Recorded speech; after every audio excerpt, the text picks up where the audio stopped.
Portland City Commissioner Carmen Rubio remains one of the leading candidates to be Portland's next mayor. However, the last few weeks have not been kind to her campaign, mainly because of revelations about the commissioner's driving record. Commissioner Rubio racked up more than 150 parking and traffic violations over the past 2 decades, mostly when she was executive director of the Latino Network between 2009 and 2020. Her unpaid parking tickets were referred to collections more than 100 times, her license suspended 6 times, and an incident earlier this month where she dinged a Tesla in a parking lot raised more questions. So Portland City Commissioner Carmen Rubio is here to talk about how all of this is affecting her campaign to become Portland's next mayor. Commissioner Rubio, thanks for coming back on Eye on Northwest Politics. Thanks for having me, Ken. Well, you've lost a couple of significant endorsements because of all this. LEUNA, which represents construction workers, the Street Trust Action Fund, a transportation advocacy group. How much has all of this affected your campaign? You know, I was really disappointed, of course, to lose those really great organizations as supporters. However, I still have 99% of folks who are supporting me staying with me because they know that I'm impactful inside and outside of City Hall. But yes, this has been a time of reflection and also understanding of that impact. In fairness, other mayoral candidates, including fellow Commissioner Renee Gonzalez, have had traffic issues, but not to the extent that we've described here. So why did you disregard or ignore traffic laws or accountability for violating them?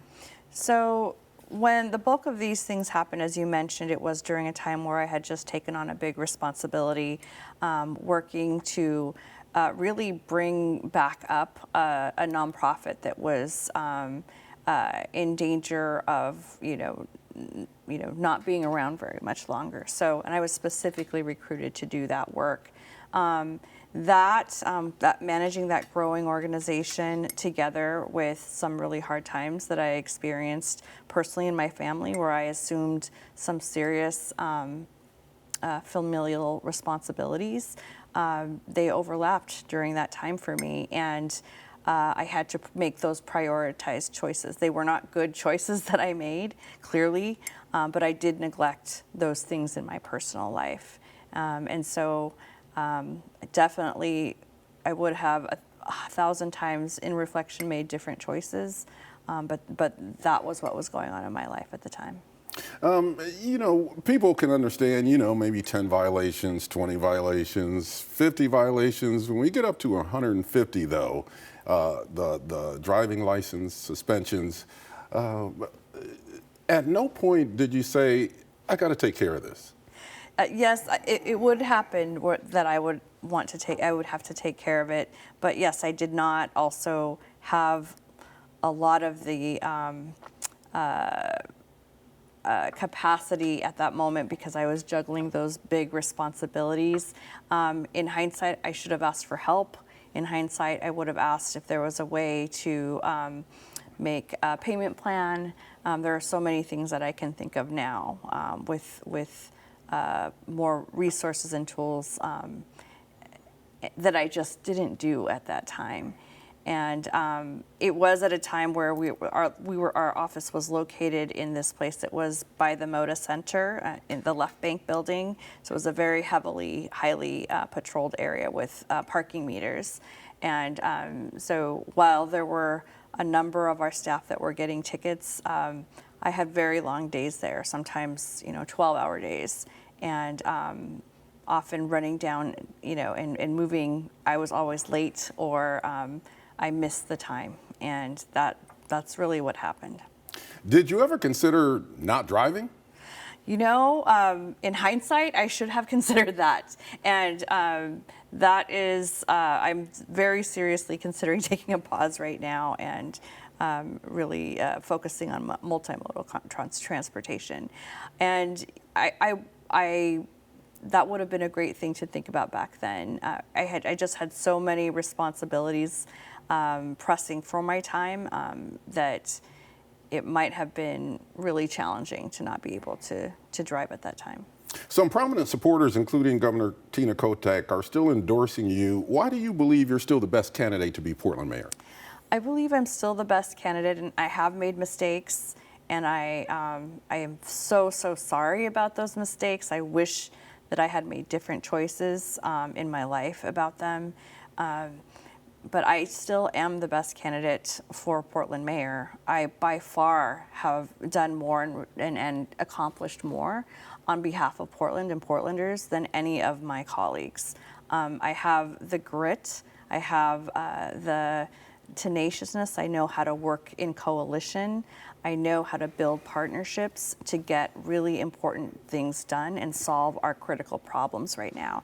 And that's what I think Portlanders want to see. They want to see their local government leaders taking on those problems and making progress so that they see those real changes. One of your successes as Portland City Commissioner has been to streamline the permitting processes in the city.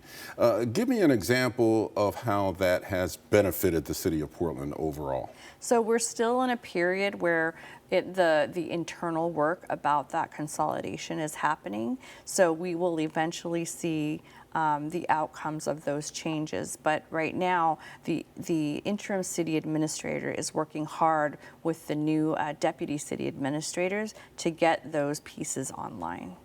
And what do you intend to accomplish by streamlining these processes? What we hope to accomplish is definitely a clear culture of service for the customer, so that when folks come in to get their permits, that they have a clear understanding of how long something will take, that the wait times, the desk time is what we call it, when the permit is moving from one section to the other within the city, is markedly smaller or like shorter timeline, because when it comes to development, as you know, time is money for some of these organizations and businesses who are in the business of developing housing or other kinds of construction. So if we can do our part as streamlined as possible with really good customer service, we're helping those outside, the community folks who are bringing their projects forward, do things on time and less expensively.